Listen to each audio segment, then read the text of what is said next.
Banter podcast with Cole and Jedis. There's guys buying this, like guys with fucking no money. Yeah. Buying 400 quid bits of kit or whatever, and you don't need it, like. No. At all. But it takes you to do it and then go, oh, fuck, that was pointless. It's like that with everything. It's most of my life. Fuck me, that was pointless, wasn't it? Any of that, yeah. It's taken you 10 years to go, fuck, why'd we bother? No, but you're right though, because you see stuff like this and you go, oh, fuck, I absolutely cannot do it without everything that's connected there. Like, yeah. I do that podcast with my mate Ryan, and we've got a microphone plugged into our laptop. And then I'm sitting here, Niall's showing me what he's got, and I'm going, maybe I need that multicam. Yeah. Multicam for just me. Just me. Why are you using that? And then, I'm talking to Gordo from those conspiracy guys, and he does the podcast, like it would be as if I was doing what Niall's doing, but I'm just sitting here doing it all. Yeah, yeah. Talking to you, like, it's crack. Yeah. Two eyes moving like a chameleon. All over the fucking place. Have we been rolling on all that? Yeah. So here's my guest today, Dillon Osborne.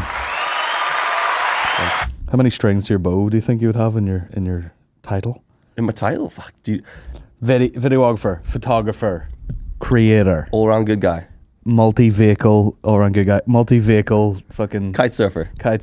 One-wheeler. Unicyclist. Too many. It's actually... There's two Rennies. Yeah.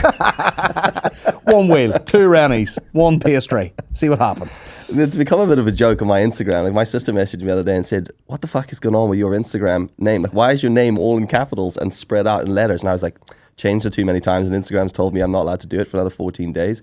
Because I never know what my name should be or what my title should be, because I don't really know what it is. So I fucking, like, I swear to God, I must change it like once a month. Identity crisis over here? A little bit. You're talking about doing a thing for ages and then realising, what the fuck am I doing? How often do you get that on the internet? Where I get it, where you try and be funny, you try and make things of quality, and then you maybe do something on a whim, like a bit of a throwaway, and you're like, why has that got more hits than anything, or views or clicks or whatever, than anything I've ever done?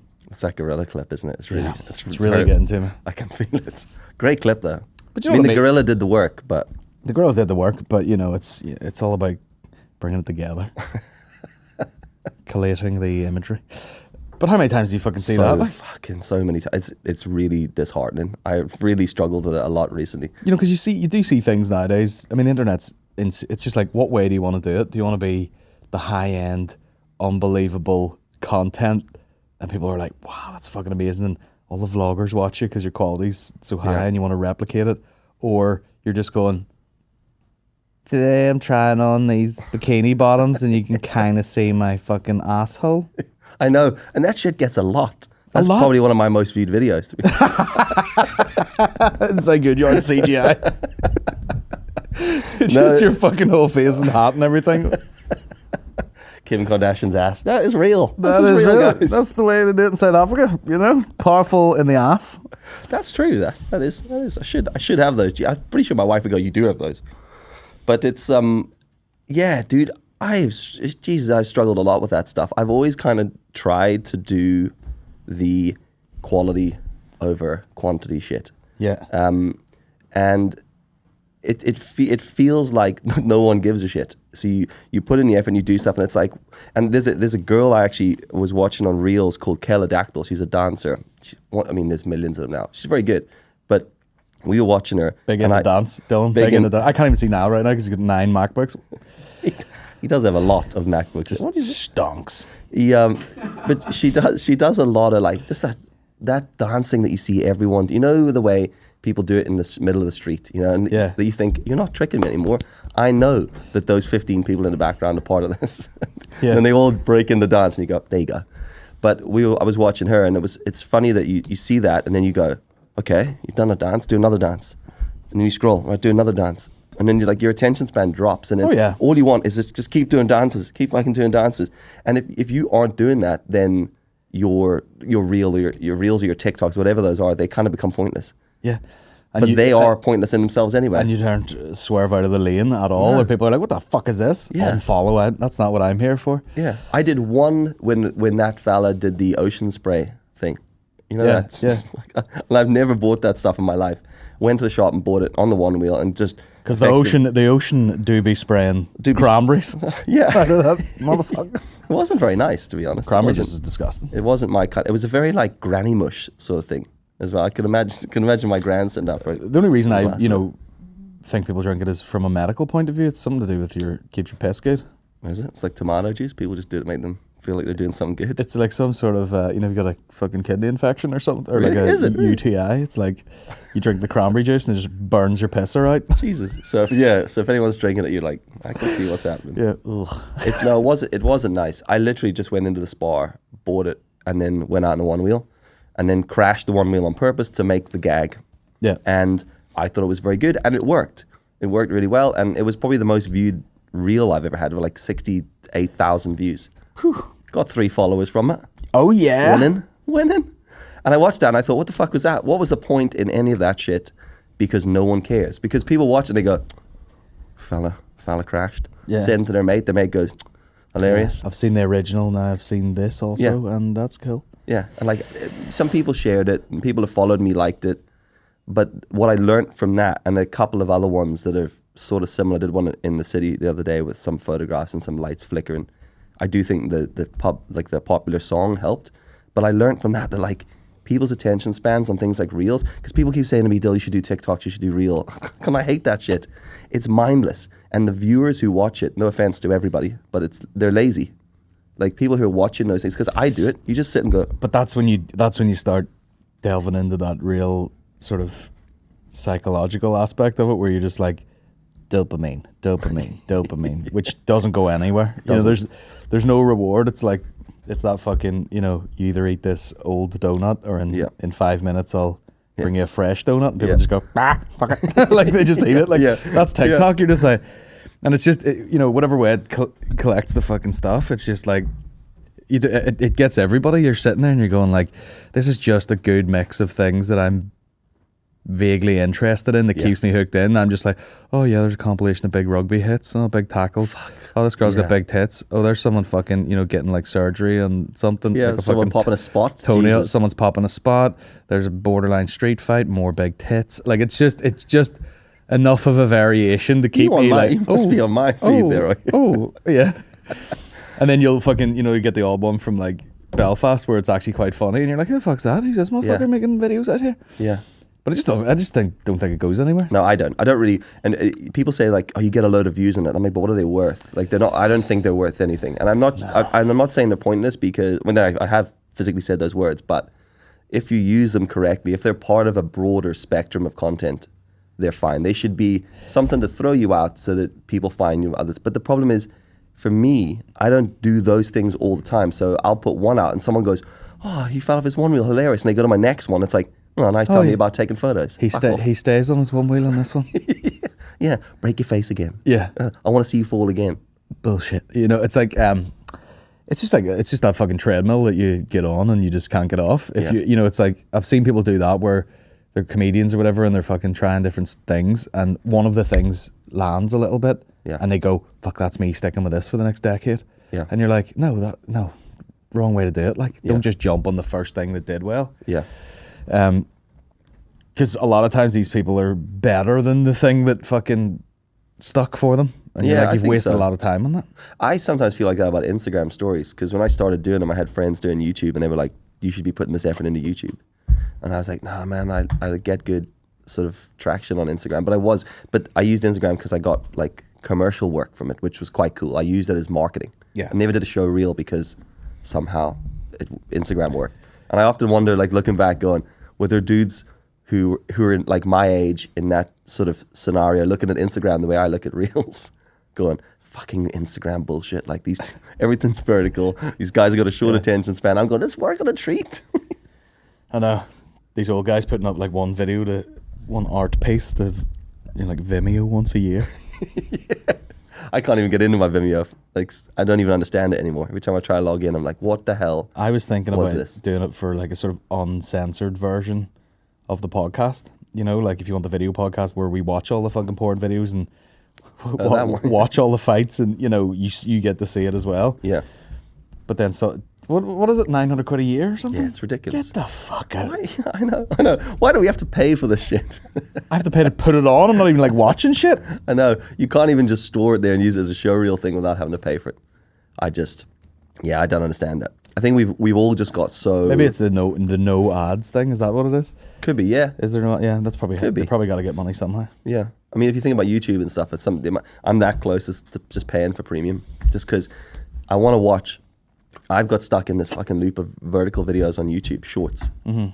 And I watch like little snippets of like Jordan Peterson saying something, people like that, and you watch it and it's like, it clips on, you can see the videos at like 40 seconds long, but there's a 12-second ad. And I'm like, I have to watch a 12-second ad for a 40-second video that I don't give a fuck about. But here I am, waiting for the little skip button. Now, this blew my mind yesterday, talking to Goro from Those Conspiracy Guys, and he was saying about... Where was it? Now, do you remember where he was talking about? China? Or Japan or somewhere like that, where Japan, you'd be in a public toilet having a shit. Okay. And this thing would like have fucking speaker or like mics or sensors or something. It'd be like, "Ka-dunk, you've had a shit." And you take a bit of toilet roll. It needs to tell you that? No, well, it's it's doing its inside voice, and it's like, "Oh, you've had a shit. Here's a bit of toilet roll." And you wipe your ass, right? What you were saying, there were sound effects added to the toilet experience. no, this is just for our audio listeners. So it squirts out a bit of toilet roll, and you fucking wipe your ass, and then it's like if you're waiting for the second sheet, it plays an ad. Fuck off. Like it's got a fucking mid-roll while you're literally mid-roll, like just watching this ad for fucking there, isn't it? Hellman's mayonnaise with a half-wiped arse. Fuck you. Yeah. That's seeing like that is pretty mad. Like, so you have to basically, it's like you can wipe the rest of your ass, but first, everyone's had those sort of indecisive, like, that's me done, and you're like, that's not me done, and then you're back down, you're like, I have to sit through this fucking bullshit. Is there a skip button on that? Who wants to touch it? 5 seconds. Skip bad. That's crazy. That is crazy though. But there'll be a point where something like that is normal, and people look back and go, "You didn't have ads when you were taking a shit? No, you could just go in peace and quiet, scroll TikTok, watch people dance." It's and I would, do you know what? The older I get, the more I'm like, just pay for everything to get rid of the ads, because I can't fucking. Yeah. Especially if you have like children or something, you're like, right, we try not to let them or use the TV and iPads as like this to sort of distract them, but the odd time you're like, right, you will be rubbing shit all over this room if I don't keep you still for a second. Yeah. But everything you're just like fucking, do you want to fill in this? No. Do you want to do this? Do you want to do this? Set it up later. And I'm like, just put the fucking cartoon on for the child for 30 seconds. The person who's designed that doesn't have kids. Terms and fucking, and there's like, Jesus Christ, man. Yeah. Just show me the Hey Dougie and get the fuck out of my... Yeah, that stuff is frustrating when it's for kids. Like, it's annoying enough when you're trying to just get your own bank details. But when you're just trying to hit play on Netflix and it's doing all this shit before, you're like... Would it ever cross your mind to just be like, I'm just going to make some kids' TV content? Like for YouTube? Oh yeah, that would get you the views. It has crossed my mind because like some of the shit that I show our child is sock puppets. No, like there's a dude, Hudson's Farm, shout out. The guy just plays with his own kids in their little electric. He does he's like, hey guys, we're gonna build a bridge over this little river, and then he's like, come on buddy, and he's like, and the wee electric tractors and all. It's like fucking millions of views because people just like watching. But that comes from your kid Ryan, Ryan's toy review. That's like that sort of spectrum of stuff. Is that me or you? Is that you? People ringing? Yeah, like that comes from that whole world of stuff. I personally don't like that. Like, we've actually put a bit of like a bar on YouTube with our kids, and that's because they were watching stuff like that, and then this weird seedy shit was being like, slipped in between. Like, and I don't mean like obvious stuff, because you see about that like real scary stuff when you certain articles and people tell you what shit's put into it. Today we're opening up this toy. Yeah. Worship Satan. Exactly. What? And there's like, that's what you're thinking, because you do see that happens, but what we were getting a lot of was like stab mommy, things like that. Yeah, superheroes. So like a load of like Spider-Man, and it's like a guy dressed in a Spider-Man outfit, and the next thing is Spider-Man's broken and he saved the dame in distress, and then next thing is he's got her in the bedroom, Mrs. Spider-Woman. Next clip is shoots his web and she's fucking pregnant, and then the next thing is spider babies. But it's like it was weird shit. I'm like, what the fuck is this about? Like, why? Yeah, because you're gonna get some kid who's like, oh, I fucking did a nice thing for you, so yeah, spider, yeah, whip it out. yeah. If I save you, we can do this. Yeah, But and like weird stuff like that, you know. And then like there was one where we saw where it was like it seemed to be the same thing kept coming up, and it was like someone like that dressed in a superhero. Is this real live action? Like real people do it, yeah, dressed in suits, and it was like a pregnant Spider Woman and a Spider Man. He had a knife to her throat and stuff, like an actual like kitchen knife to her throat, and he was like I think he was Venom or something, and then Spider Man had to come in and save him. And I was like, what the fuck is this? It's like an acid trip. Get this off. So I was like, no more YouTube, guys. You have no like idea how real that is to kids. Yeah, you know, because I have vivid memories of watching like some it might have been, I mean, like some old school fucking, you know, flick book shit. It was like Tom and Jerry or something, and they like flooded the kitchen and pulled something out of the fridge and put it in the water, and the water froze, and they were skating around the kitchen. Yeah. And 10 minutes later, I'm in the kitchen like, fucking, where's that pipe that comes out of the kitchen? I'm like fucking a kid. Like, boots already on. Yeah, I'm just like fucking, you know, how do I get I'll just let that fill up and overflow. It'll be 10 minutes or so.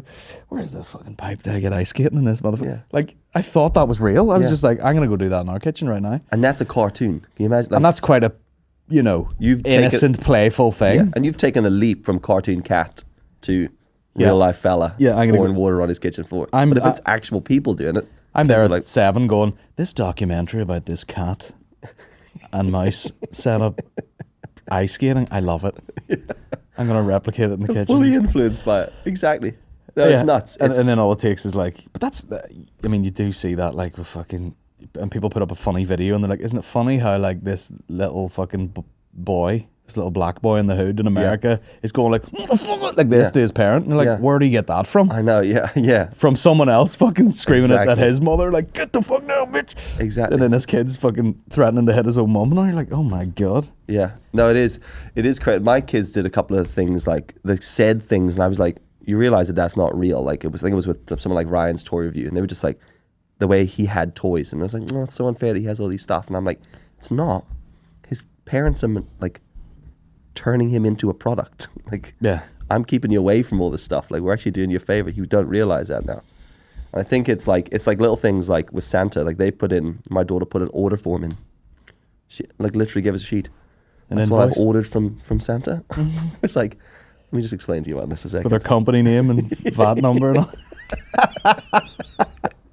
And I was like, it doesn't you like and then you think we create a lot of these problems ourselves, like with all this sort of shit. And you're like, what is having kids definitely opens your eyes to how fucked up a lot of stuff is. It's some of the behavior I've seen, you know, talking about the whole internet and fucking algorithms and the, you know, the never-ending treadmill of stuff. You'll see people like, I've seen things with people with like terminally ill kids, but like running a fucking like a Instagram page, like, and fucking GoFundMe's and everything, and you're like, get off the internet. Yeah. Your child is dying. You know what I mean? Things like that where it's like, here she is, fucking not long left. Yeah. You're like, what the hell is going on here? Yeah, using them for something. And I know like there's probably like a like a feedback support type thing where you sort of feel like people are on the journey with you, like, but it's still gross. Yeah. It's still gross to be like, because it's the same reward system that anyone gets when they fucking get the hits or they get the likes and stuff. They're like, that video didn't do as well as the last one because she's looking a bit more rosy cheeked now. You know, you're like, what the fuck is going on? Don't feed her for a few days. What's going on with the fucking internet? Like, oh, I'm throwing a slice of cheese at my baby's head and it sticks. Go to jail. You know what I mean? How about that? I know. That sort of stuff is fucking crazy. Like, and I see one release. I wish I'd remembered what it was called because it was just shocking the way people were using that sort of stuff. But I just think people have no decorum anymore. You know, it's like there's no like, they don't see the line as to what's like acceptable. And I think someone said to me a long time ago, an ex-boss of mine said to me, it only takes 2 people to agree to make a shit idea go into production. And I was like, that is such... I know their names at BBC. Truth bomb. Nice. I like that. It was good use. Well used. Yeah. But it does. And I think you find people like that, they've probably just been told by someone else online. You think about the amount of stuff people put online, and then you only need a couple of people to go, that was great. For you to go, fuck, I'll make more of it. And before you know it, we've got a whole reel of shit. And people are just going in with like total conviction now. Whereas before, you know, I'm sure you had a feeling out process when you were like starting to vlog or something. Yeah. And now people just off to the races. Like, guys, just thought I would hop on here today to do a review of fucking, filled sodas in East Belfast. Yeah, yeah. And you got this. I know. They're just like, and then they become like, oh, I have a food page. Yeah, I'm a food blogger now. What? Why? Because you ate a fucking sandwich Yeah. once. And talked really fast though with the fucking voiceover. Yeah, filmed a few dog shit clips. It spoke really quick into a tiny and I'm sorry, just The tiny mic. people holding lapel mics get fucked. Yeah. I'm just gonna sit here and hold my microphone. Why? It's got a clip on it. Clip it on your shirt, for fuck's sake, please. Where did I hear the story? Why are we doing that? The story about someone doing a stand-up gig and they had a fucking lav, and everyone just held it instead of just putting it on. I just don't understand it. I feel like clipping a What's up, guys?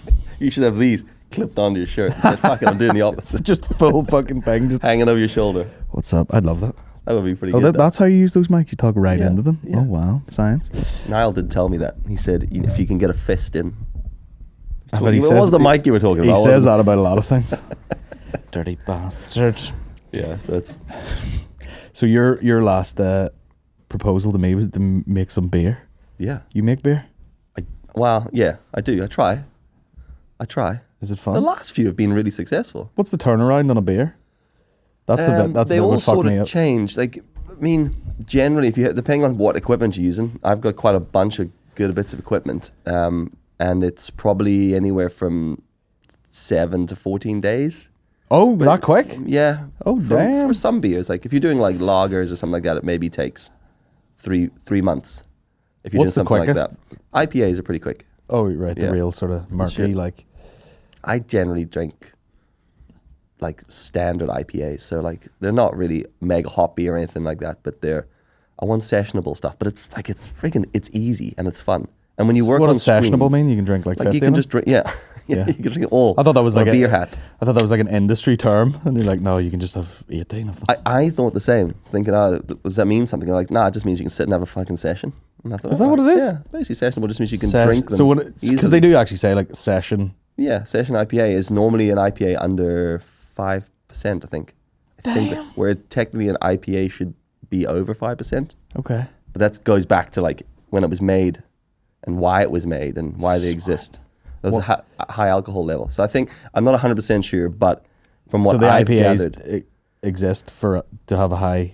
Yeah, so there was something to do with British Legion soldiers or something going out to India and being in India and needing ales out there, but dark ales didn't travel well, or cask ales didn't travel, so then they had to increase the alcohol level so that they would travel over there, and they could keep them and drink them, so they were always above 5%. So Killing all these traditionally- bloody Indians is bloody hard work.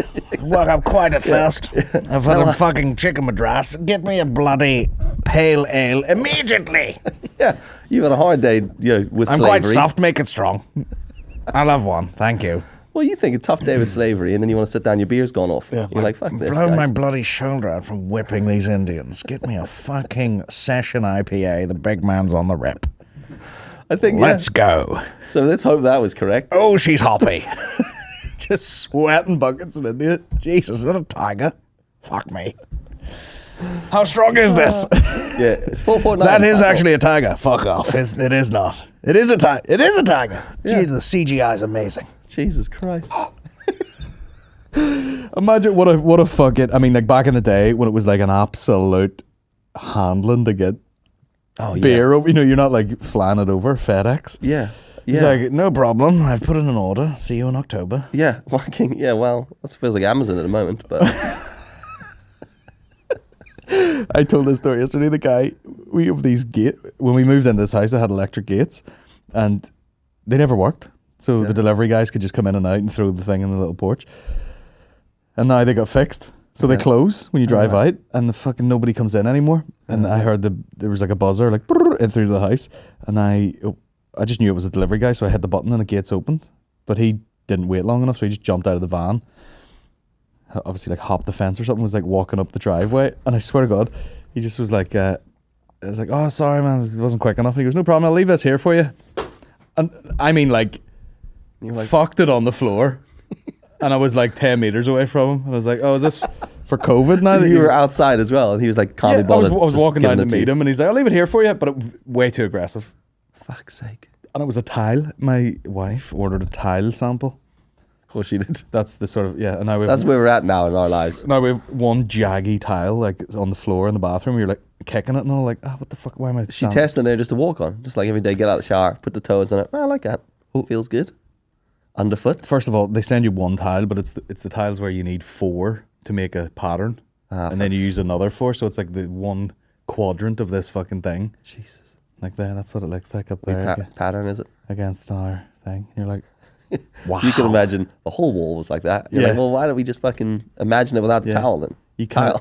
Yeah. What about Photoshop? Yeah. We could do that. You see what it really looks like?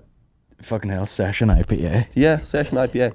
Yeah, it's interesting. I think you'd enjoy it. Like it's especially when you do a lot of stuff, like you deal with technology a lot, or you're dealing with pleasing people's comedic interests. You know, like when you're dealing with that, and to sit down and do something quite insular by yourself, where you're effectively making porridge. You're just pouring grain into water, and then just stirring it. Just stirring the porridge. Does it stink or anything? Is there a certain point? I like it. I like the smell of it. Some people hate it, but I love it. Like it's because I've seen like, you know, when people have like, what would you call it? Like, I know in like bread they call it like the mother and all this shit. Yeah. When I was down at Bull House that time. Yeah. They just had this tank full of like a jellyfish. It looked like, and I was like, what the fuck is that? And I'm like, I don't know. We make stuff out I of was it. there when we came in. What the fuck? Yeah. No, I know. What is that? Is that some sort of starter type thing? It could be. There could be like a yeast starter, maybe something like that. It looked like it just looked like someone's guts had been emptied into this sort of bell jar thing. Yeah. Well, yeah. It could be something like that. Most of it, like the stuff I'm doing, is pretty simple. Like you are just mixing grain with water and then just letting it effectively soak until you've got all the sugars out of it, and then you just remove the grain from the water, and you're left with this thing called wort. And then you wort or something like that. So it's a syrupy, sticky water, and it's really, really sweet.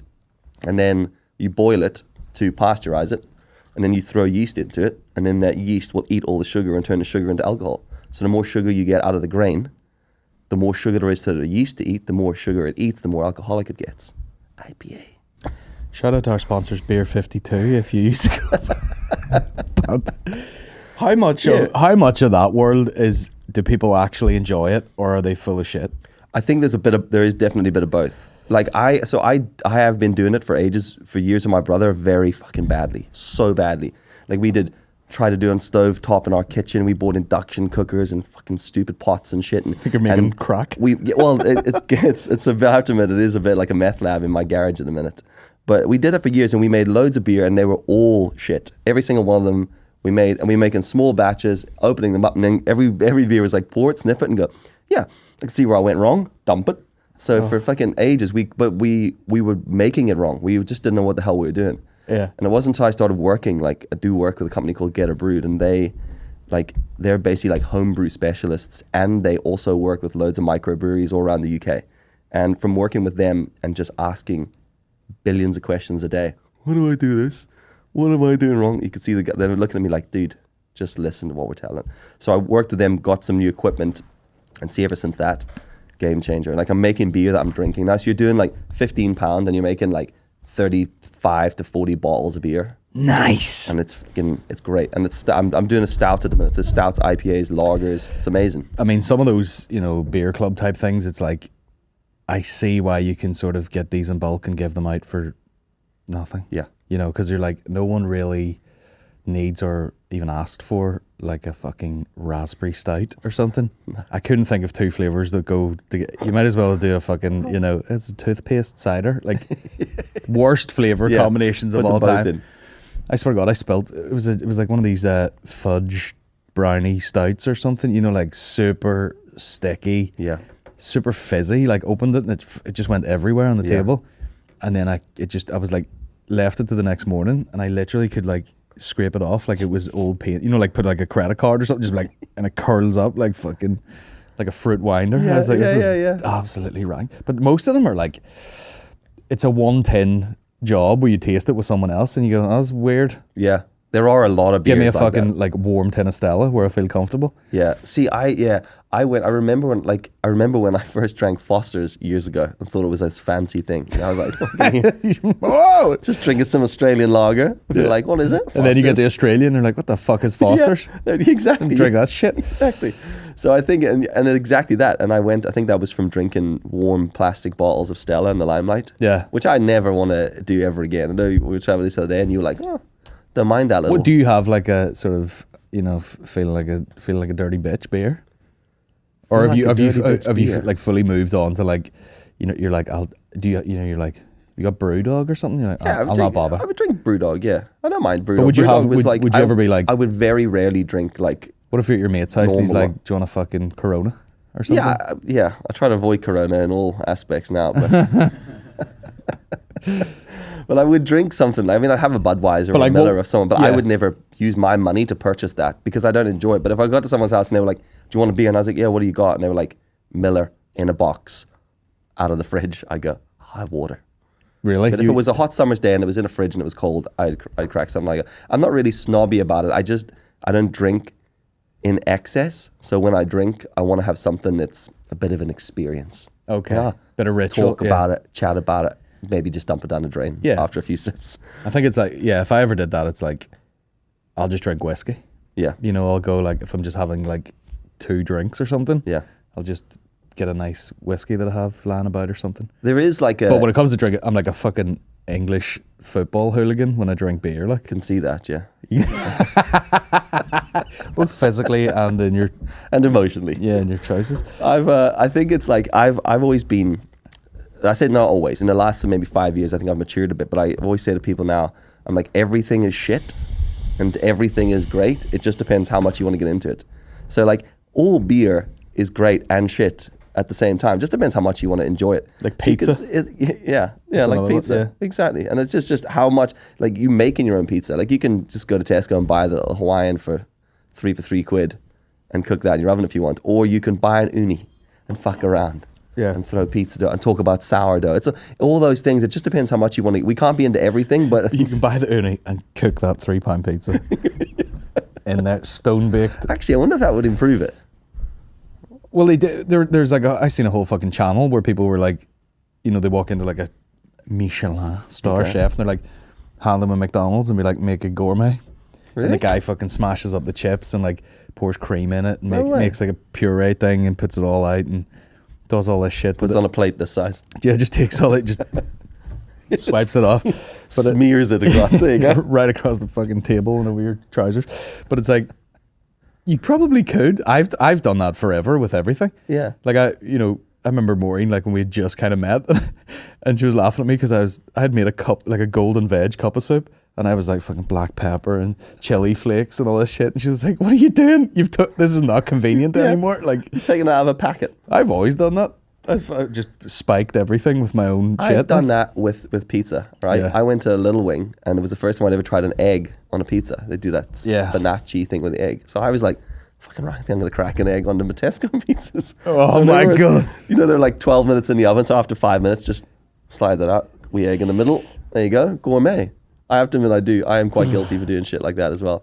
I found out if you get just your average like mixed herb mix, Yeah. and shake it over any pizza, Yeah. and then grill it or whatever, it comes out kind of like a Domino's. Yeah. That's kind of that. okay. That's kind of that taste that you're getting. Yeah. Along with like a fucking just load of sauce in your mouth. That's what I hate about Domino's. You're like, it's like coming out your fucking nostrils. It's not a pizza though, is it? It's like, for me, like Domino's No, is it's like like, a it's cakey- its own thing. If Yeah. someone goes, do you want a pizza? And you go, I fucking love pizza. And then Yeah. you go, Domino's. You're like, no, I want pizza. Or Domino's is its thing on its own. It's like, What did Armacan say? It's like if you eat it when you're not hungover, you are hungover. You know, like as soon as you eat it, Yeah. you're like, oh, I have a hangover now. I did that with a Sphinx the other day. I got a Sphinx sober. And I was like, that's a different experience. What did you get? Did you get that? I just fucking- got chicken in, I got a fucking double chicken in pita with lettuce. So it's obviously healthy. And then the sauce, Keto. the sauce. My wife says to me, it's just pita and chicken and lettuce. And I'm like, so it's healthy? Yeah. She's like, we got double. So I don't know. It's fucking huge though. Double I must protein. have eaten it in like minutes though. like a kebab type setup. Yeah, like in the pit of Do they kebab. still do the fucking... The dirty doner? Yeah, they do that. Shawarma. Yeah. Actually, I was a guy I do some work with. His wife was out, and he's like, "Oh, I've got to sort dinner out for myself." And he says, "I'm gonna go and get a McDonald's or something." And I was like, "Dude, I love those dudes. My wife is out, so I'll eat like a dickhead now. I'll just eat a shoe." And he says, I'm gonna get McDonald's. And I know where he lives, and I was like, "Bro, just go past your roundabout, go into Grim Gormley and go down to Sphinx, because there's one there." And I was like, "Get yourself a..." And I told him what I was getting, because I got... Did you say Grim Gormley instead of Glen Gormley? You ever been there? Shit. Many times, yeah. And it has its own decent fucking kebab shops. does it? Yeah. Well, they do have a Sphinx there. That's it, literally. I used to work just around the corner from there, so I used to have to go in quite often, pick people up and stuff, like the mafia there or something. But it's told him to get the chicken, but he didn't. He went in. He's a South African dude, and he's been here for like 6 months or something like that. And he went in and he said, he says, "I walked in, and I just saw that big thing of meat just hanging on the wall, and he just said, I want that." Oh, and yeah. then the guy was like, "Okay," and he's like, "And I want it on something." And the guy went, "Chips?" And he went, "That'll do." And then he just sent me a picture of this huge doner kebab. And I haven't had a doner kebab in years. For me, that's something I've just left in my past. I'm like, I'll remember that for the deliciousness that it was. If I eat it now, I think I'll either be permanently constipated or I'll throw up everywhere. Yeah. I don't think there's a happy medium for me. Diarrhea. Yeah, diarrhea out of everywhere. Diarrhea. Yeah. So he got that, and then I said to him, "How was it?" He's like, "That was one of the fucking tastiest things I've ever eaten." I said to him, "Message me in the morning." And he messaged in the morning and went, "That first fart was interesting." Hot. I was like, "It burns a little." It's just sort of when we go, "Oh, no, I'm not sure if I'm finished here. I might need to go watch some ads on the toilet." Yeah. I know. I remember like there in Glengormley there was a place called like Hamad's or something, and it was like a kebab shop. And I think it was. Did you ever notice in those places? It's a sure sign that you've been eating there too much when it like changes management or something. Yeah. And you go, "What happened to this place? It was absolutely fucking banging like a week ago, and now it's shite." Yeah. But I remember like there was like kids playing on the street, and someone's parents had got a takeaway, and this wee kid come out in the street like fucking with the rest of the dinner in the tray, like just kicking the football around, and everyone was like, "What the fuck are you eating?" And they're like, "Oh, it's just kebab." And we were like, "What is it?" No, and I remember eating this like bit of like what is it, steak or something comes off that fucking thing? Is it lamb and beef? Lamb and beef, yeah, when it's real meat and they cut it all when off. it's actually lined in rather than that just like that unit. Yeah, that fucking elephant foot, whatever it is.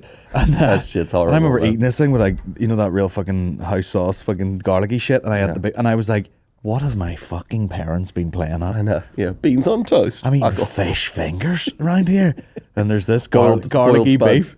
I felt like taking it. It's like that Tommy Tiernan bit when he was in his man. He's like, "Coleslaw." Like, where have you been keeping that?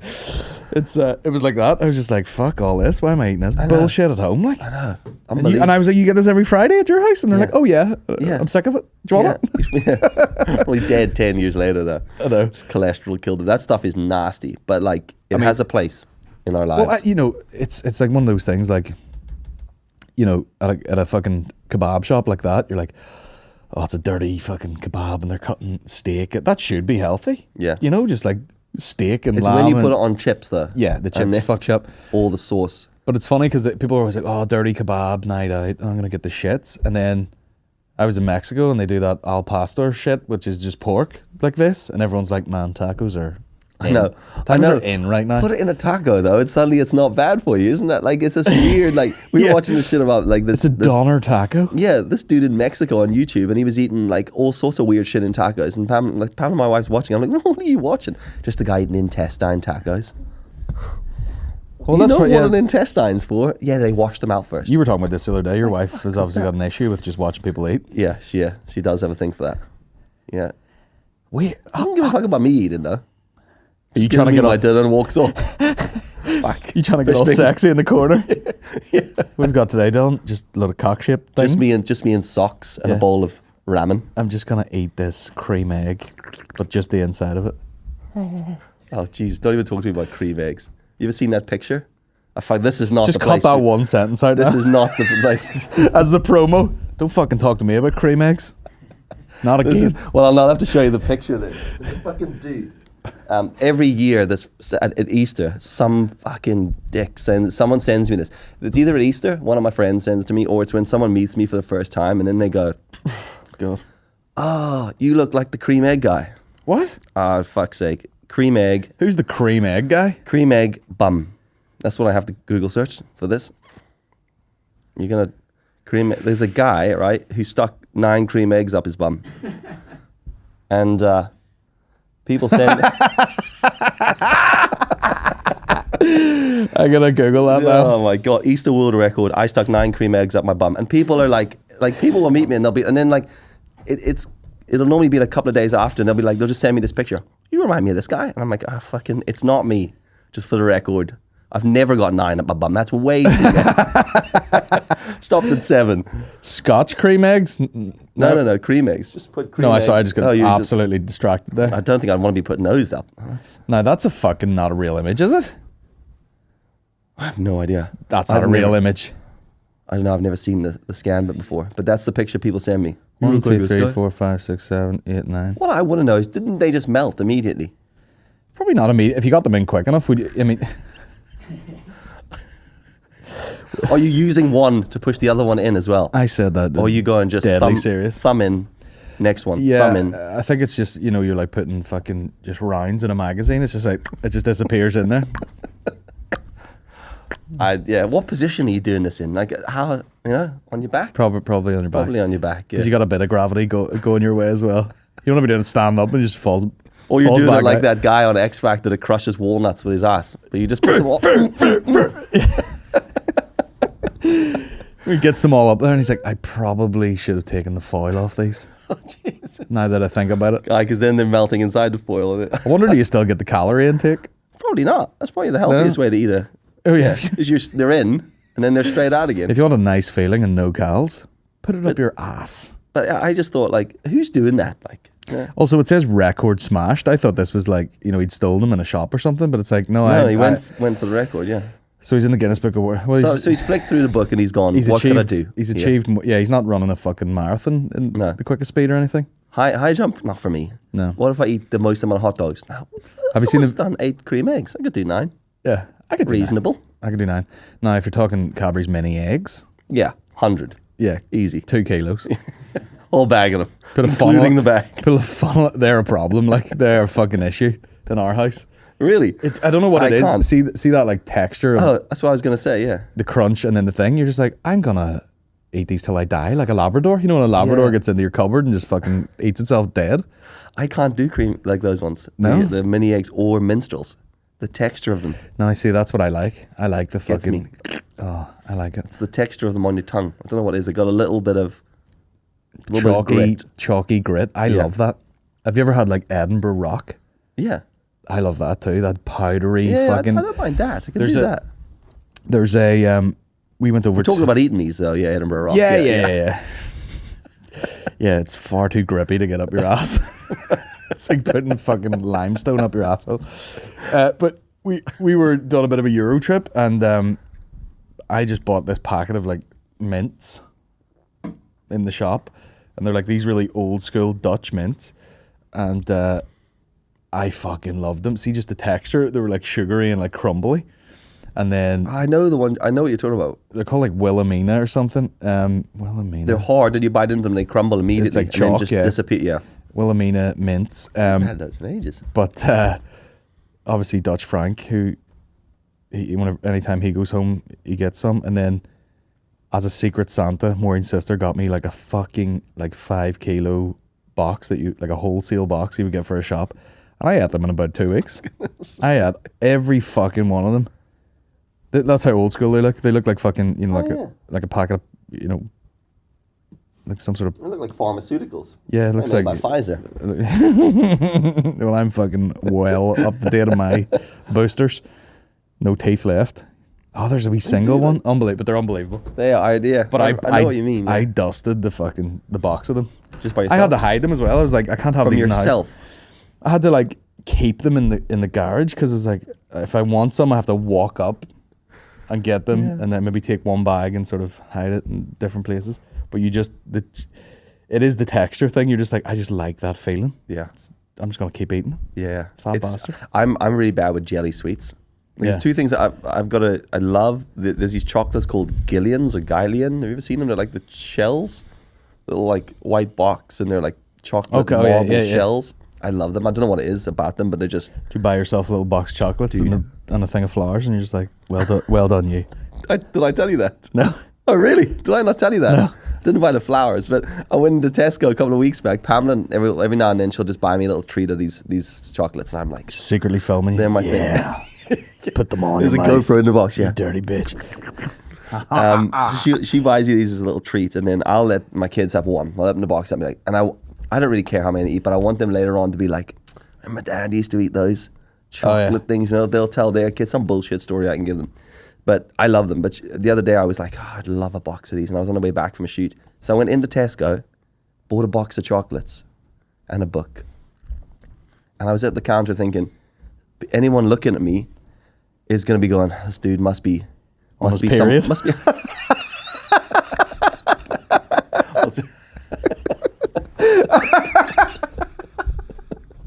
so sexist. I was thinking more that they were probably thinking I'd forgotten someone's birthday, because it looked like I'd like, oh fuck, it's Dad's birthday on the way home. I'll get some, somewhat like chocolates and a book. I don't know who buys their dad chocolates in a book, but like it looked like that kind of thing. And I got home and Pam was like, just buy it. Who's that for? I was like, me? What are you going to do with that? And I was like, I don't know, I was going to have a bath and read the book. Got to treat myself around here. Yeah, that's right. You spin your fucking silk dressing gown. Fuck you guys. Fluffy slippers. I'll be upstairs. See you later. Taking all these. So yeah, I've got those. I'm like they are good. But then I really like jelly sweets, and I did this studio shoot for a company called Hey Candy. They make bags of pick a mix. Nice. Tons of it. Brought it all around the studio. They left it in my place, and they've like a box. There's just bags and bags and bags in boxes of fudge and jelly sweets, strawberry laces, things like that, giant straws. And I had to photograph all the bags and then photograph the different portions. So you got a little portion of strawberries, a little portion of minstrels or whatever it was. Dude, fuck, I cannot bring the bags home because they're gone. I could literally just be like, pour them all over me. And it's the hardest thing of sitting working there. And then I'm like, I look across the office and there's just a little bag of giant strawberries going, ah. Yeah, you like distract yourself. You're like, right, that's me set up and all that's transferred. So let me eat this full bag of fucking cola bottles here real quick. That's exactly it. I'm like, I'll just take one of these little rainbow laces. And then it becomes like work where you're like, let me just give me a second to finish the last 17 of them. The bags are 2 kilo bags. It was when I finished a 2 kilo bag of jelly sweets, I was like, that's a world record right there. Yeah. Should have put them up your arse. You would have been famous. Talking about rails. You know what I mean? So what popular track you put on that though? That's the biggest thing. Is there any of those TikTok tunes that have hit you and you're like, man, that is lit? That is actually a that one tune. Where everyone's doing this with their head. Yeah. I can't remember what it was. Like, something. Yeah. There's one that's just like a random sort of piece of music. I mean, this is yesterday's clips we watched here. Chihuahua takes Viagra. No thanks. It's like a real dark, like, instrumental. It's like I don't know. They put it over shit, but I was like, it's got me. I like that. Some of them do pull you in, like that one with the head banging. I think it was those 3 guys in the mirrored visors who were up on the lift going snowboarding, and they were like, What the fuck is it? What's it? It's called like Always Driving or something. I don't know what the fuck. But yeah, it's like a real cool, like, it sounds like one of those tunes they've slowed away down. And then it sounds like, do you know, like when what did they slow down? Jolene. Have you ever heard that? Yeah. When they slow down Jolene. I have heard that one, yeah. That one I have heard. It's similar to that sort of shit. It is funny how they hook you though, isn't it? And then you're like, and then you watch 30 different people do it. And then you lose contact when one idiot just puts something random. The one I can't stand is freelance people who work for themselves who do that one that goes, hey, hey, hey, hey, hey. And it's just them holding a notebook and it says accountant. Hey, and then the next one's them with their phone, social media executive. Hey, basically they're going, I do everything myself, and I'm like, so do I, but I'm not putting that fucking content on the internet. I know, it makes me laugh because it's like, what is going on here? You have to like do the trend for anyone to take notice of you. Yeah. And you're like, who starts the trend? Where does this come from? Yeah. What if you do something original? No one gives a fuck. That's the problem. You put something original on and no one cares, but if you copy the trend, and that's why I think it's such a pointless. You see Jerry Adams out there like fucking, this is my name. This is my history. Kill loads of people. Not in the raw. Actually, that would be great if somebody could do something like that. If somebody serious like that would do it. I'd pay to, I'd subscribe to watch Boris do those things just to see how where that toupee ends up. But it's cringe as fuck when you do see like, like it's like a fucking president has to do fucking hot ones or something for people to like him. Yeah. Do you know? It's like, it's not how it works. No, it's not. And I don't know what it's creating, and I don't know what people's goal is, and I don't know what the exercises that people are trying to do with it, because why are we all copying and lip syncing and mimicking each other? I don't mind people doing that if they're clever about it. If they, like, great example, you've ever seen Jason Banks comedy? Have you ever heard of him? Right. He's got this character he's created, and I watched his videos for ages, but not him, through some Filipino woman who was copying him. She uses the big head fucking filter, and she does these skits. She's very good at it. Yeah. She lip syncs his stuff really well. Well, I watched her for ages laughing, going, hilarious. Never thought to go and look for the original. It wasn't until she herself put something up that she had surpassed him in followers on TikTok or Instagram, one of the two. She doing his content. She actually, fair play to her, put a thing up going, I'm not going to use any more of his content until people go and follow his page. And I was like, fair play. But that didn't last long because no one gave a fuck when she started doing her own stuff. I know. But his stuff, but I've since gone to him and just watch him do it. And he's got these characters and he uses like the big lips and the big eye and the big head filter. And they're all sort of, the general joke is he's got a son who's kind of sometimes gay, sometimes not gay, sometimes gets beaten up, sometimes is a victim of sexual crime. That's his whole joke. But it's just him talking to himself. How it's specific? Like dialogue. Fucking hilarious. So funny. Worth checking out. But like, is the Filipino lady hot? She's all right.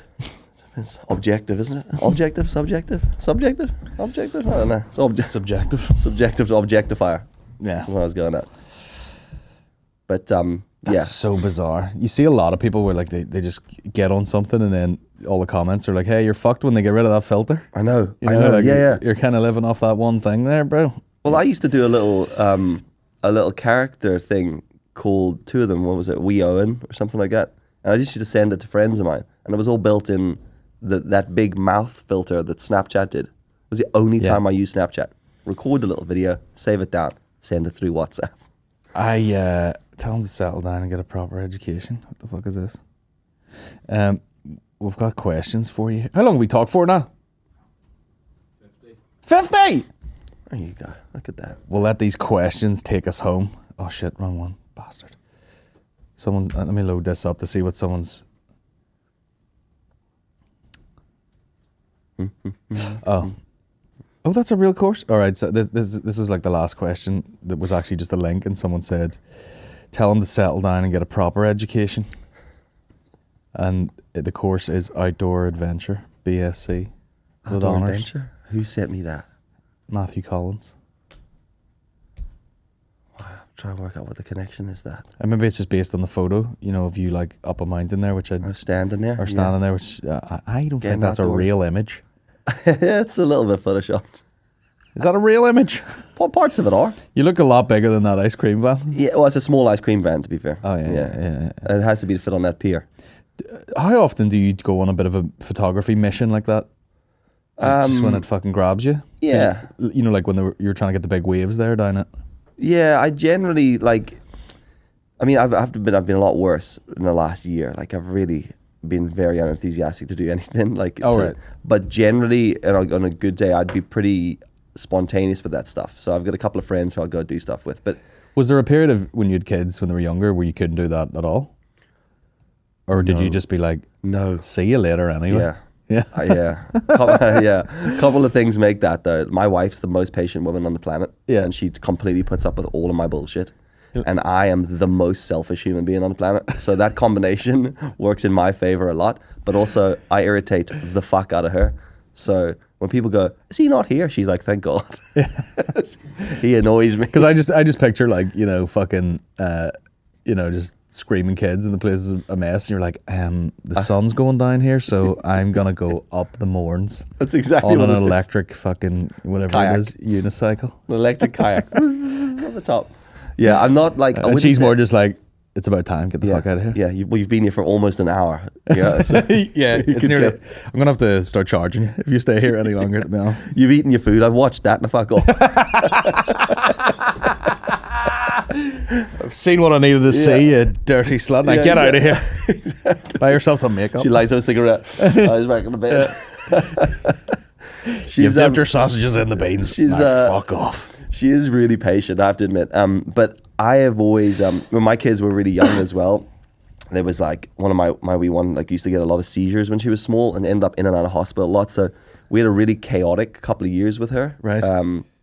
And like we had a family bereavement in around there was like these 2 years of just pure shit show. Yeah. And my ability to just not give a fuck about a lot of stuff and carry on doing things and making us do stuff, and her ability to be super calm and relaxed in that, they do complement each other quite well. Because I talk to people sometimes and I'm like, come on, we'll go do this, and they're like, oh, it's 6 o'clock, we do dinner at 6, and I'm like, you'll be fucking dead soon, you can have dinner then. Let's go and take a photograph of this. I'm getting a kebab. I'm having 9 cream eggs. So it's like I would try to go and do things like that as much as I can, but I also try to fit it into really weird parts of the day. Like like today, I'm going out to have dinner with someone I work with tonight, and then I was doing this today, and I was thinking, could potentially drive to the North Coast for a surf in amongst all this. And my wife's going, you're gonna be late for everything, and I'm going, but I could get the surf in.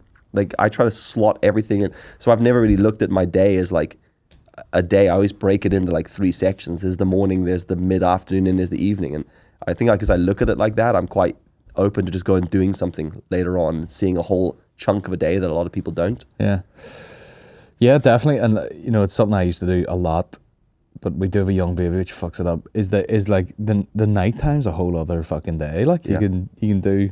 What happens if you get to the North Coast and it's like nearly dark? Just get in there anyway. I have a couple of times gone in when it's quite dark. Like, yeah, it's quite weird surfing in dark there. Like it is. I would well imagine. It's very, because you can't fucking see when anything's happening, you know, because it's dark. You know, you look at the water going, is that a wave? Yeah. And like, I'm not the greatest surfer in the world. Like, so there's literally no point for me to be in there. It's not like, you know, like I'm gaining anything from that, you know. Just into the side of a fucking rock. Best case, however, I'm just bouncing back to the ocean, boogie boarding. Yeah. Jesus Christ. But there's days like I could go up there and have an amazing day surfing. Then I could go up and get absolutely nothing and just be the most useless. Where do you go? Just different. Sometimes Portrush, and there's a couple of beaches up along the North Coast. It really depends on what day it is, where the wind's going, what the swell's doing, where you can be asked going to, how many people are going to be there. Yeah. There's so many, and it's a weird little fraternity, the surf fraternity. Like, there's certain beaches you're not allowed to talk about. Certain beaches you're not allowed to photograph. Really? Fucking put some photographs up of a beach, like a secret spot in Portrush one day, and it's not a secret spot, but you just wouldn't know there was surf there most of the time. But when it's on, and I put it up and just got drilled. There's a private Facebook group, and they were like, "Get these down," you know. And I was like, "Sorry, lads, you're not allowed to post these photographs." This is actually one of the questions. Who's the best surfer on the North Coast? Who's the best surfer? And that's from Ewan Brown, and he says, "Oh right, yeah." Don't say it's me. Be kind. Yeah, those dudes. That's the guys from Longline, Ewan and Dan from Longline up in the Benone.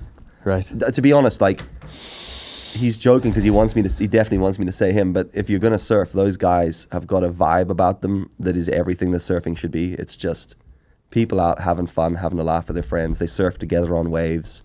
They mess about, and it's like, is that a big thing to share a wave with somebody? If you're with the right people. Yeah. Some people love sharing waves, and like there's a party wave where everyone goes for the same wave. Someone's like, if everyone's paddling, there'll be someone goes party wave. Basically, someone's gonna get fucking destroyed as you all crash into it. But there's those two, like, like their vibe, and you get out in the water with those guys. It's a really nice vibe and really, really cool and chill. But there's other people who are super serious about it, and they won't speak, and they'll cut you off, and they play like there's fucking rules and regulations in the water, and it's not really me. I'm not that fit or that good a surfer to contend with those guys. So if I go out, I always just surf a little bit down the break where I can have a bit of a laugh. Yeah. You're not getting the fucking surfboard. No. Do you know that? You know Point Break? You watched that? No, I haven't even seen that. You never seen the original Point Break? No. Yeah. Thought it was about snooker. I've also never surfed in my life ever. Yeah. I think you can watch Point Break without surfing. You know, like you can. Oh, I'm sure it could. Yeah, you know, you don't need to go. It's not like they'll skydiving without that. Needing to do that either. I just don't know like if anyone's asking. I don't know if physics would allow for me to surf. Oh, you'd be surprised. I've got a couple of friends that are get a big enough board, you'd be all right. One of those fucking paddleboards holds like 12 people. Yeah, the big wide ones. Yeah. Well, when I started surfing, I was on this like small short board. I think I was about 10 and a half stone. And if I sit on that thing now, like I'm 15 stone. If I sit on that board now, fuck me, dude.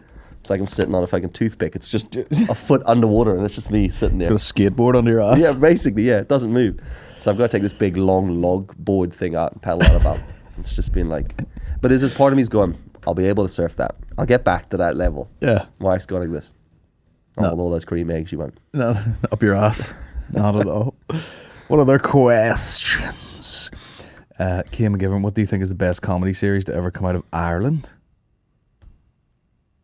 Oh, fuck, that's a tough comedy series. Because you're sort of like, you know, what do you mean out of Ireland?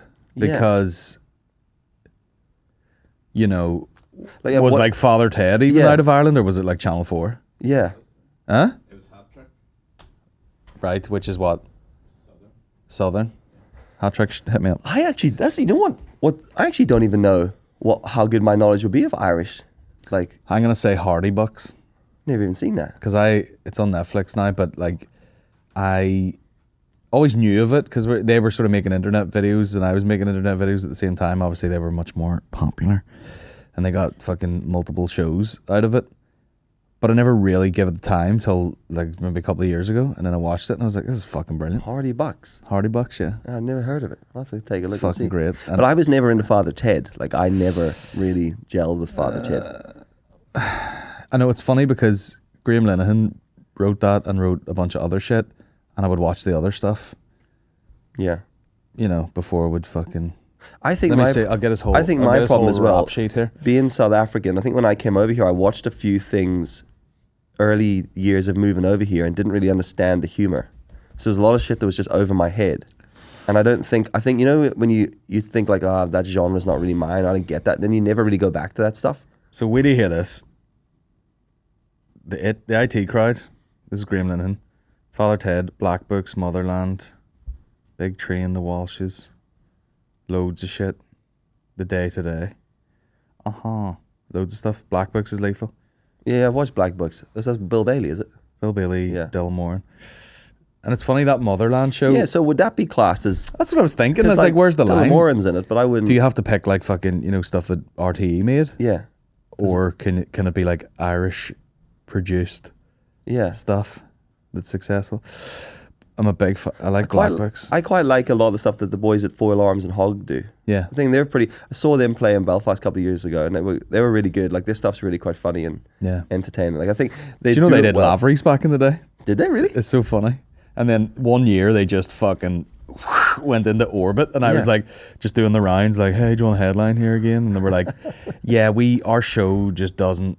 Like, we need a theatre now. You know, like, we need the tech setup of a theatre. We just can't do a bar. Their stuff, their live performance, because I'd seen them on YouTube and watched a bunch of that stuff, and it was like, it was good. Watched them in real life, and I was like, wow, it is a real proper performance. Oh yeah, it's sketches. It's live sketches, which are very, you know, finely tuned, and it's very impressive. And I like that they just laugh at their own joke while they're doing it, and they sort of have to stop. They stay in they stay in their position while they just all giggle, and then when they've all controlled themselves, like, right, crack on, back on. Yeah. I bet you they giggle in the same spot every night too. Yeah. Do a Mickey bar. That's the fucking... I'm hilarious. That's the bit that I find quite interesting, actually. Even like being backstage with you and watching you do stuff, and especially when you see it a couple of nights in a row, like how orchestrated so much stuff is, and how I can hear myself, and I just moved my headphones, I can hear them. They've been inside out the whole time. They're probably just shit cable. But yeah, it's quite amazing. Like how sometimes one time you might have made a mistake in something you've said, and it's funny. Yeah. And you keep it in. You keep the mistake in. Yeah. That's happened. But it's like negative space, isn't it? It's like knowing how to use that. That is part of the skill. Yeah. And you play, I guess you play into your error, don't you? Your error. Yeah. Your mistakes. Yeah. You play into that and go with it. No, it's quite interesting that. As far as like comedy goes outside of Ireland, I can love that Bo Burnham piece that he's done Inside.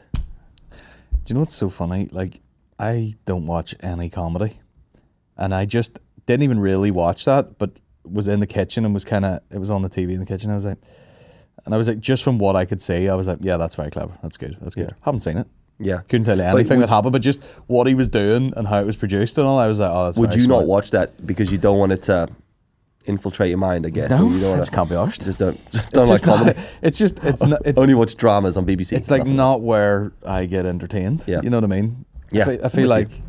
other, people watch comedy for like entertainment and a bit of a release. Yeah. But I work in it, so I'm just like, let me watch like, Yep. this guy talk about watches here for fucking 20 minutes. I'm with you on that. I'm the same with, I don't really like to watch people talk about cameras or video or photos or techniques because that's not where I take inspiration from. I'll take inspiration from TV and films and comedy even, and then try to bring it into the stuff that I do. Because otherwise you're just replicating, you're just doing what Reels is doing. Everything's replication of something else. Yeah. Which it is going to be anyway. But that, for me, that whole thing blew my mind because not only was he writing music, but he was performing the music. And then he was doing the whole production side himself. And it's like, he had lights coming out of different parts of him shining. And thinking like, this is one dude doing it himself. Fair play. If he did do it himself, but who knows? Who knows what's real anymore? Who fucking knows? Well, yeah. But that has opened my eyes actually maybe to, I don't think I know enough about comedy stuff in Ireland, in the whole of Ireland. Yeah, I mean, there's like Republic of Telly, and there was a load of sketches that came out of that went on to have their own things and whatever. But I think it's like anything. At some point, it just gets ruined by somebody, some bad producer or commissioner, and they just fuck the whole thing up. Yeah. But believe you me, the good stuff's on the internet. Yeah. It's not like It's finding it though. Yeah, exactly. If you were offered the chance to make a Netflix series, what would it be? Oh, a Netflix series. Jesus, would it be that? A Netflix series. I know, because it's easy to sit and fucking bullshit, and then if someone was like, what would you do better? Then you're like, Yeah. Yeah. I don't know. I have actually like sort of, like I joke with my mate about these videos we'll never make, which is just this book of ideas we write shit down and we will never action. But would love to do a piece. Toilet's just down there.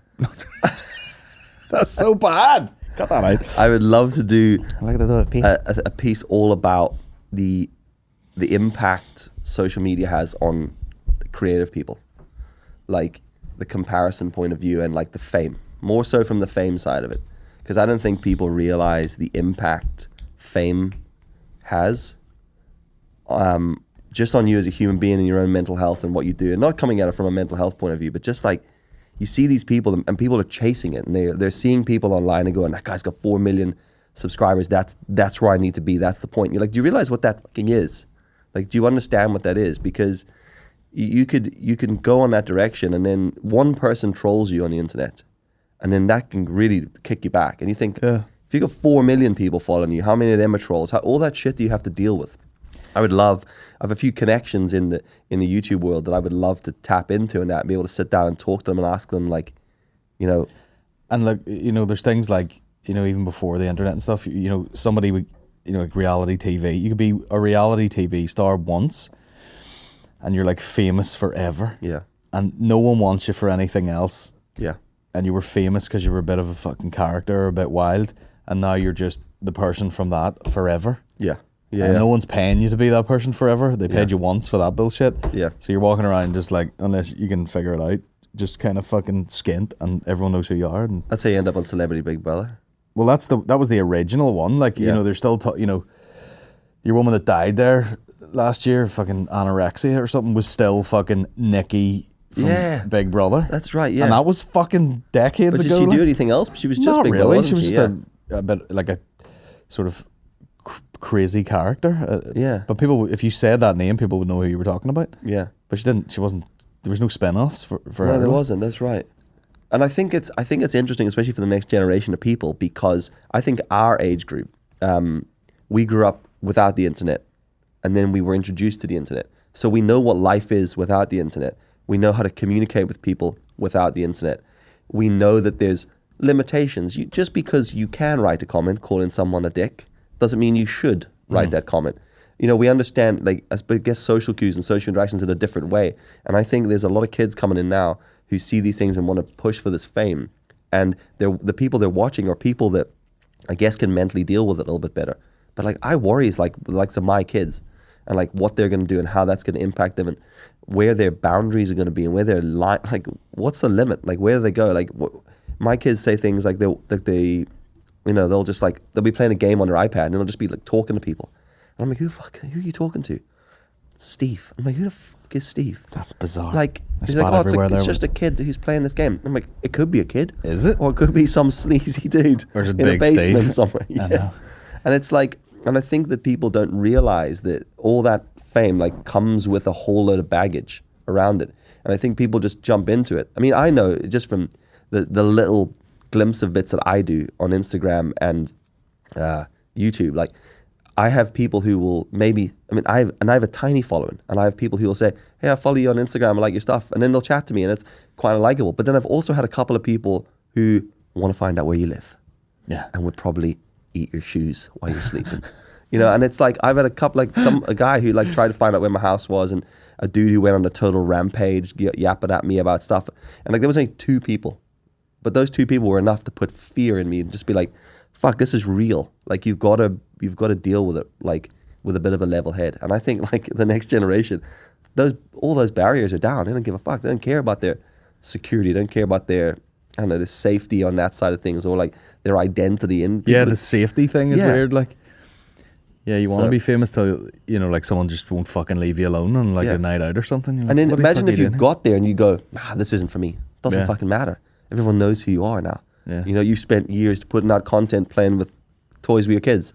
Like those families that do that. The Saucony Jolies are a great example of like the fucking abuse they've had. I mean, they've done a lot of stuff that you're like, did you really think the world wasn't going to give you abuse for that? Like you're putting that shit out there. Yeah. And you're forcing it on like a kid or something who didn't really ask for it or know any different. Yeah. And you're like, it's going to be ridiculed. But people have also, like, people like that have got the point where they go, well, we'll just put that on the internet. And you're like, stop for a second and think, does this need to go on the internet? Do people need to see this? I don't think anyone thinks like that. No, they don't. I think they're like fucking airing their dirty laundry every single day. Like fucking, these lads are nothing but snakes and all. Yeah. People literally will follow people for that reason. Like they just fucking won't stop slabbering. Yeah. On the internet. Yeah, I find it very toxic, a lot of it. It's over shit. You just have to fucking turn it all off. I went on to Facebook the other day, and my Facebook page, which I don't get notifications for, had hundreds of DMs. Really? And I was like, I just didn't check those. So you would never go on and use since last July. I should do an auto message and be like, these are not responded to. I have that on mine. Get me to somewhere else. Yeah.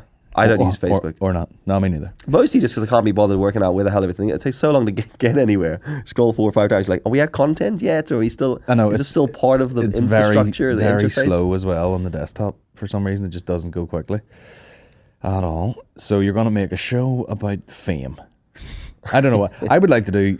if they were letting me make a bunch of them, I would go, all right, let me take a crack at a sketch show. All right, let me take a crack at like a sitcom sort of...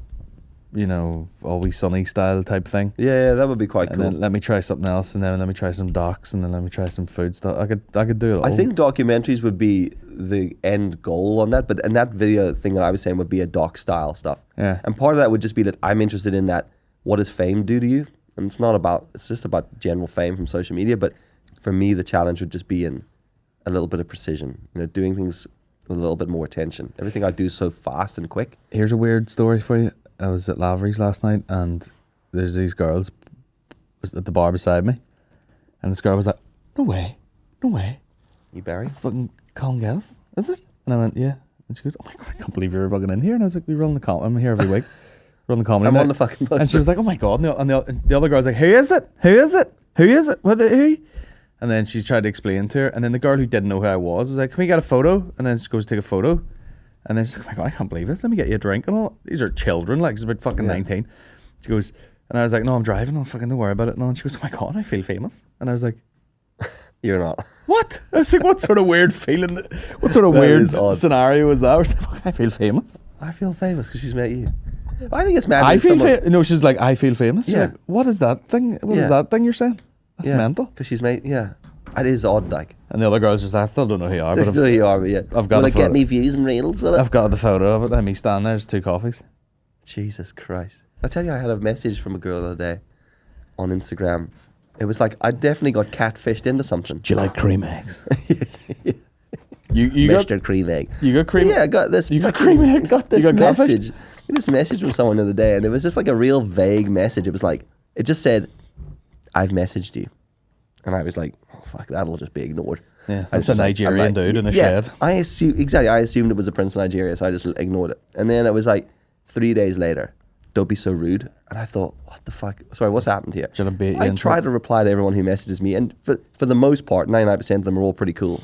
And I messaged back going, "I'm sorry, like, you didn't message me anything apart from the words, 'I've messaged you.' So what you messaged me was also the body of your message. What did you want me to do?" Question mark. And then I would like you to send me your money. Exactly. What an accent. 500, yeah. It was not bad, not bad. It was just general North Africa there, like, to be fair. And she says... the north of Africa, we call it. The north. And she says, she goes, I messaged you asking you a question. I was like, yeah, that's not a question. I wanted to be like, let me explain to you what a question is. Let's sit down and work this out. I said that wasn't a question, just so you know that. And she goes, I think we could do something really cool together, like photo-wise. And I was like, what is it you need? And she said, and then she goes, I have an OnlyFans account and I need some photographs for it. And I just went, go away. And then she wrote back, do you think I'm joking? And I just wrote, NowFaganPhotography.com is where you want to go.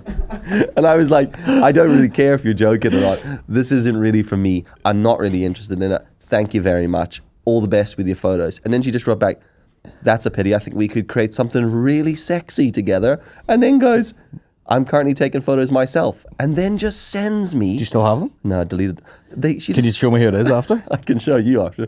She just sends me a load of photos. Yeah. And I was like, well, they're on my phone. How graphic were they? What the fuck? Yeah, borderline. Like, she wasn't like fully in the nude, but there was a lot of like hand bra and one shot that was literally just up the thigh gap. And I was like, fuck, like, but like in underwear. And I was like, fuck, this has escalated quickly. This was from, I asked you a question to, here's some fucking semi-nude photos of me. And I was like, holy shit. So the first thing I did was just take the phone straight down to Pamela and went, can you just read through that thread just before I get imprisoned here? I was like, just read that so you know what's happened, because this has escalated out of nowhere. She's pissing herself laughing. You should have just went, I get these every day. Every day I'm coming down with these fucking nudes. Of these. Normally guys, but... And then I just wrote back, no thanks. And then she deleted all the photos. All gone. Which is like, fuck, clearly a normal girl. But that's also, she looked at her and she looked like a completely normal girl. Like her Instagram would never have led to her doing anything like that, which is whether it's a picture. And I think that's what you can do.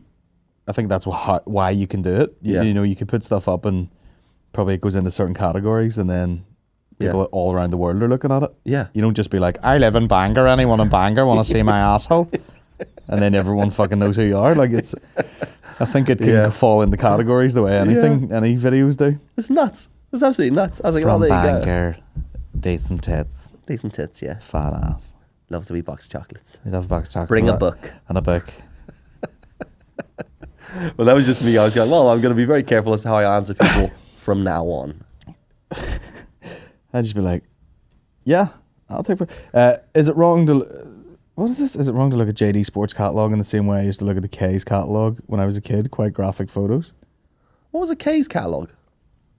It's been an old catalogue for like clothes or something. Like the lingerie bit of the Linwoods catalogue, or what was it? Littlewoods, or what was that shop called? It was like Argos. Linwood? Was it? It's not Linwoods, we're just slagged off health foods. Was it Littlewoods? He's too young, is he? I've heard of Littlewoods. It was a bit like Argos. Hold on a second. What the fuck am I? Where did my questions go? You dirty bastard. So hold on a second. JD Sports. I'm just going to go on their website here and go like women's. Why is there hot chicks on it? Have we missed something? What I did like during lockdown was, you know, all the ASOS models would just be in their house. You know, when they get sent gear and they're like, guys, toilet in the background, trying to look all cool. Yeah, just fucking Yankee candle and socks on the floor and all. So yeah, sitting on the laundry basket. FIFA just on the loading screen. I know. It showed a lot, didn't it? It showed a lot as like people's abilities. You were like, fucking put to your own flipping rules there and you've got to do it. And suddenly it turns into a shit show. Well, there's Maya Jama. She's attractive. This girl here.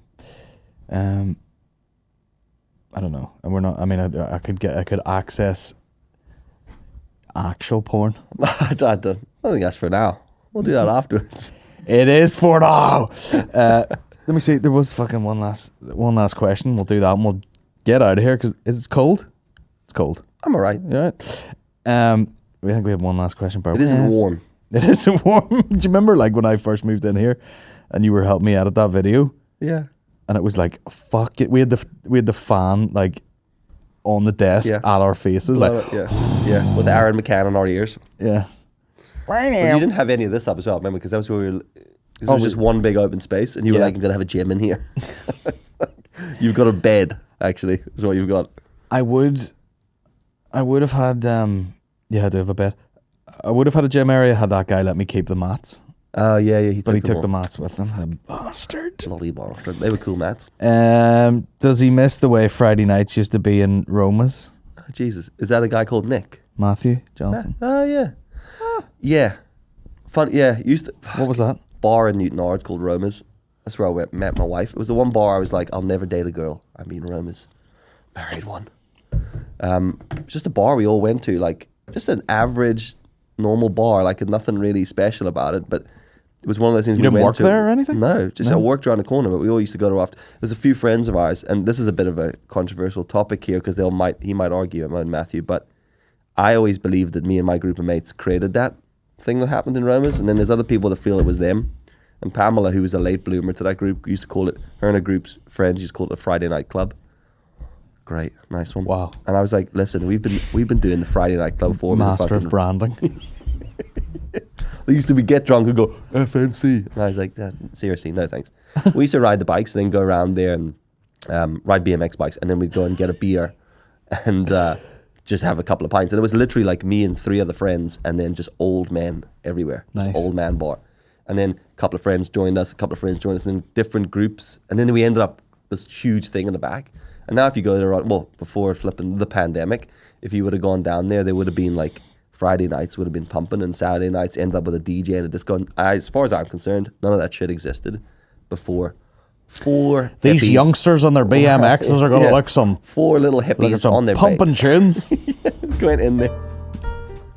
Like I was expecting a beat drop there. Pints of Beamish, everybody. Foster's, fancy. Foster's. It's Friday night after all. Let's really get that fucking aneurysm in the brain with this Foster's. I do miss, because I think we chatted about this the other day, like I do miss elements of that. Like when you think about like that pub life that we had, and then things like the Limelight, and you were saying, I thought it was quite interesting, you were saying the Limelight's changed for you. But for me, the Limelight was always like like when people say to me now the Limelight, and I'm like, which one is it? I can't even, which room's the Limelight? For me, it was the Limelight was the older building, and then what's new was called not Speakeasy, what was it Spring called? and Air Break or Spring and Air Break. That's what it was for me. And the Limelight was that for me, and I hadn't been to it in ages. And then my brother and I had gone out for a beer somewhere, and my sister was like, we're in the Limelight. So me and him went, we'll go around. And then we looked at each other and went, but they'll only have those warm bottles of Stella. So we snuck a can of craft beer in with us. You fucking losers. Not in this bloody dump. Just More drinking out of a plastic bottle. What do you think? Full big fucking growler thing that they give you. I'm Just just drinking 2 glasses. Stella in this fucking kip.